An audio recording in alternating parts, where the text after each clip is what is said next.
Warm hellos, everybody. Welcome back to Astrology 101 with Angel of Cups, and today is our last part with Capricorn, Aquarius, and Pisces. And I just want to say it's been so much fun doing this podcast and going through this with all of you and all of you that have enjoyed it. Thank you to all that have reached out with your comments and likes, explaining how much you've loved it and have resonated. It's been a pleasure. And I also want to say that this is just not even touching the top of astrology. Astrology is extremely expansive, and there's so many inner workings to the inner workings. So if you guys want to learn more, there's so much more to learn. This does not even sum it up. This is just kind of to give you guys a little insight on what different energies we're working with here and how they can intertwine with our individual makeup. So, there's lots of videos on YouTube. There's lots of books out there. There's lots of podcasts to get into if you want to learn more about astrology. But let's get into it. First, we have earthy Capricorn, who is a cardinal sign. She is a feminine sign, and the archetype is the goat. Very grounding, very steady. The planet that Capricorn rules is Saturn, which is the planet of karma, lessons, rules, discipline, time, things just needing to go in a certain order in order for them to work out most successful, and taking the time and the energy, putting the energy in where it needs to go, or putting the work in to where it needs to go to build up something. Capricorn rules house 10, which is the house of career and social status. And the part of the body that Capricorn rules are the knees, joints, and the skeletal system. So kind of like our build, our makeup, our foundation, what we're built from. This is our final Earth walker in the zodiac. And this sign really keeps us grounded and disciplined in alignment with our career and our lifestyle goals. Whether you identify as male or female, Capricorn energy will help you with determination goals, career establishment, and maintaining status as hardworking and responsible. This sign has a tendency to carry dark or very dry humor.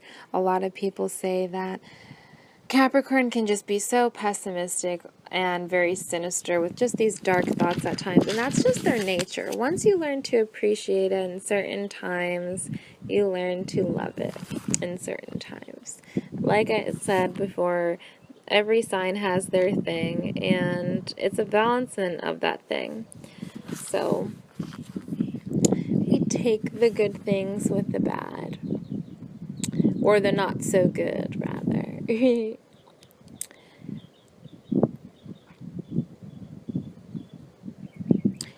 And it's also just because the planet Saturn is a very harsh planet. It's all about discipline and karma and, well, you did this, so this must be done, or this is the things that need to be done now in order to build up, in order to move forward, in order to be successful. Capricorn energy, like the other earth signs, is very organized and planned, and this is very important for their mental health, and it's being grounded and organized, especially in their career, which is like most earth signs. Capricorn really needs that in order to feel mentally healthy. Capricorn instills our seriousness and hardworking nature, as well as our disciplined selves. Although these signs don't seem the most romantic, they love to enjoy time away from the business of their loved ones in small and intimate ways, because they do really work hard, and they love to be lavish in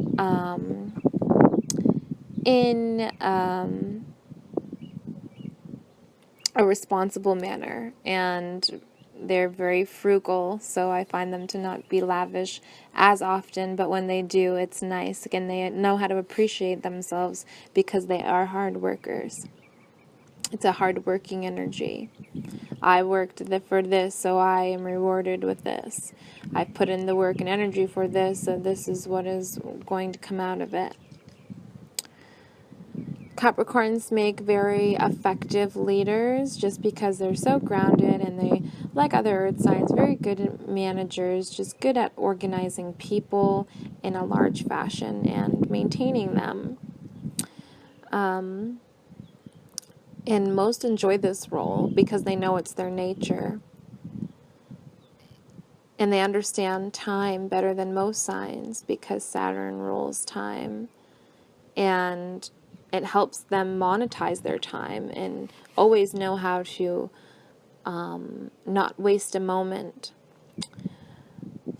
And they're fine with waiting for the things they want because they know that they're investing in it with their movements, their actions, and their money at the current time. They know as long as they're moving forward with their investing, they know that they are progressing in some way, even if they're not right where they want to be at that moment. They love to improve and perfect systems, and this is just so true. If they see something that just isn't working, isn't successful, they know a system could work better, they're really great at instilling that new system and helping it work and be extremely clean and effective. All right. And we're continuing on with Aquarius, who is the water bearer and a fixed sign. A lot of people think Aquarius is water because of the water bearer archetype, but Aquarius is really air element. He rules Uranus, that planet that rules revolution and change and surprises. Aquarius rules house 11, the house of relationships, and Aquarius rules the circulatory system and the ankles, and is the second to last in the zodiac. He is very revolutionizing and a social friend. Aquarius, like most air signs, are extremely social, and Aquarius is known to be the humanitarian of the sign, like equalness and quality for all and sufficientness for all. And a very magical sign at that. Even though all signs are magical in their own way, in their own power and direction of energy, but Aquarius is just extremely changing and surprising, and you never know what you're going to expect, and that's always a very magical aspect. Surprises and the unknown and trusting the unknown. And it's all about changing, revolutionary change at that, going against the grain. And it's for all. It's change. It's grouping together and banding together. How are we going to change this? This isn't right. We got to speak up together. Got to be heard. Or I will be the leader and be heard for that. Aquarius. Not go bears in Aquarius. For example, extremely strong leader and extremely beautiful poet and channel. Strong for a movement and revolutionary spiritual change. Aquarius is all about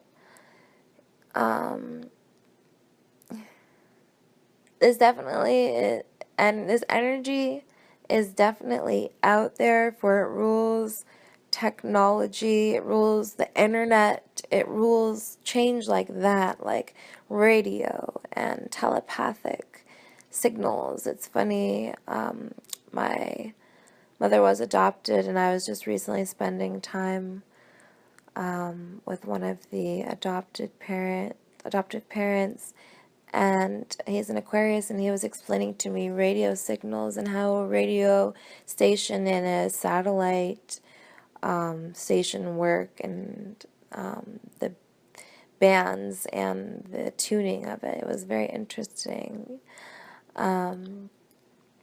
They're very independent.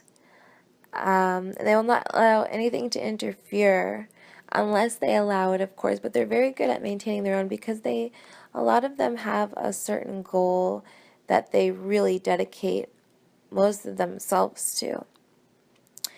And it's not because they're selfish, it's just because they have a lot on their plate, and they're usually multitasking a lot while maintaining friendships and seeking new and better ways to improve living. As an individual, that's important to Aquarians. And science, technology, spacey stuff is usually right up the Aquarian's alley. Things that change in a big and unexpected way is much the energy of Aquarius, and it's a lot smoother in that type of change than Pluto.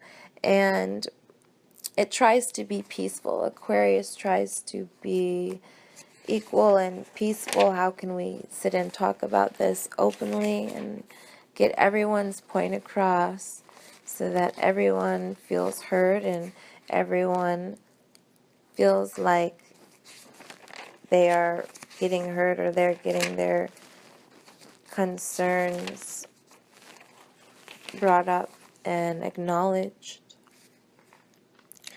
Our final baby sign, our water sign, our last water sign of the zodiac, extremely evolved Pisces, who is mutable. She's feminine, and the archetype are the two fishies. They're tied together, swimming in opposite directions, just kind of symbolizing floating through this realm and remaining in tune with all of our multidimensionality at our current evolution, and maintaining the groundedness, even though the two directions can pull opposite at times.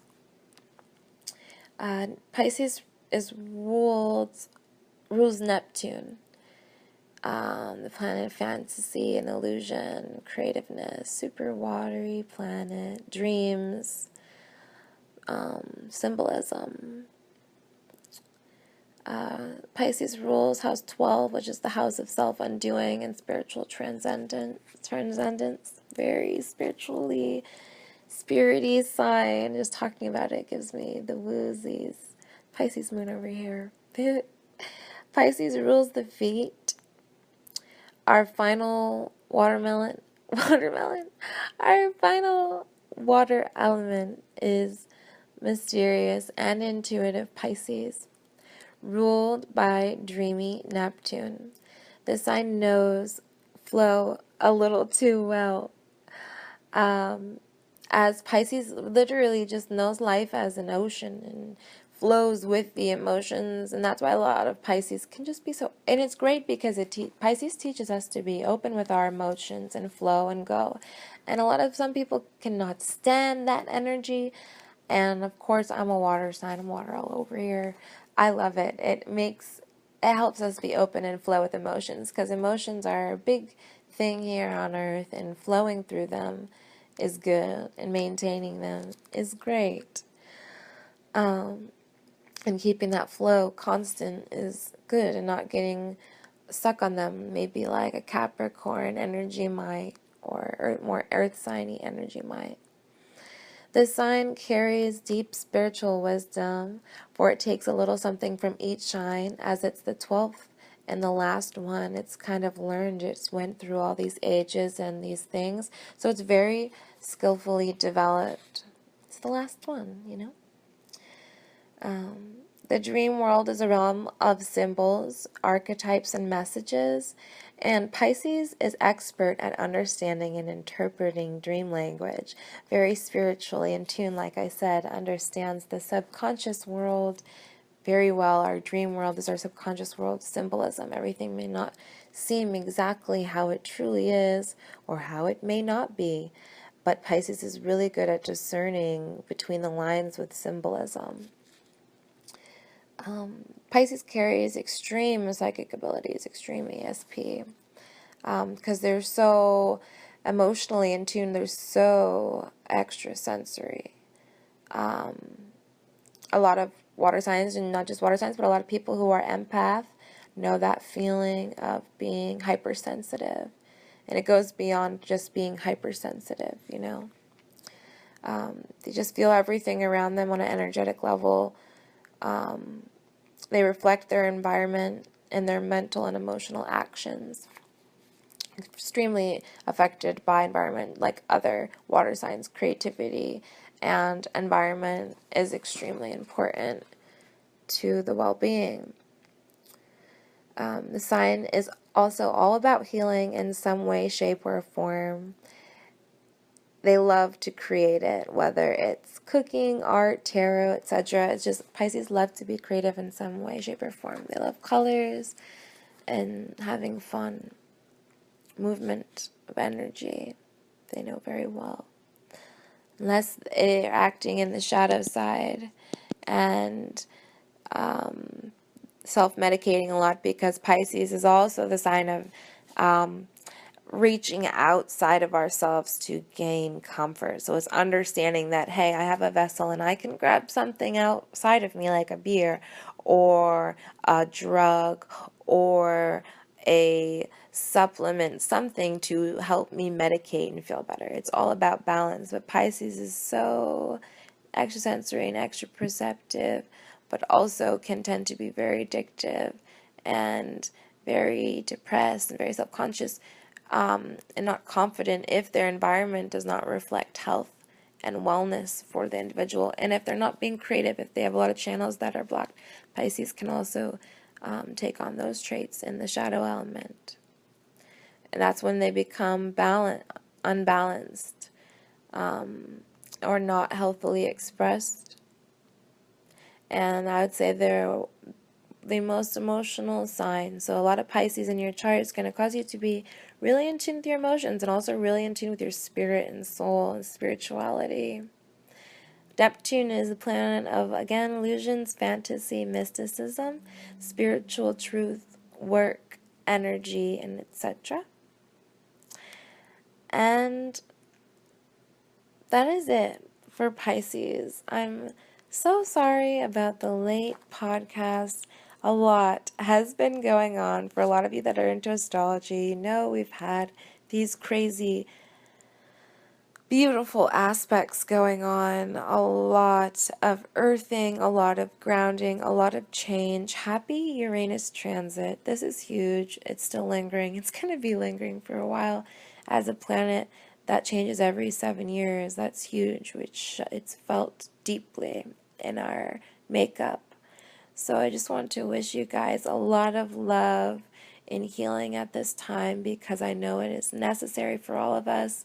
Self-love and really creating and grounding in our being and aligning, and for new cycles to begin and new beginnings and new creative avenues for all of us to begin in healthier ways. I'm so excited for this time.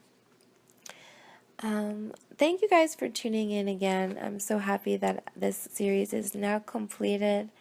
I feel like next will be the Chakras 101. If you guys would like that, please leave a comment or a thumbs up or something letting me know, because I love knowing what you guys want to hear more rather than what I think is the best. I like to have a mix of both in there.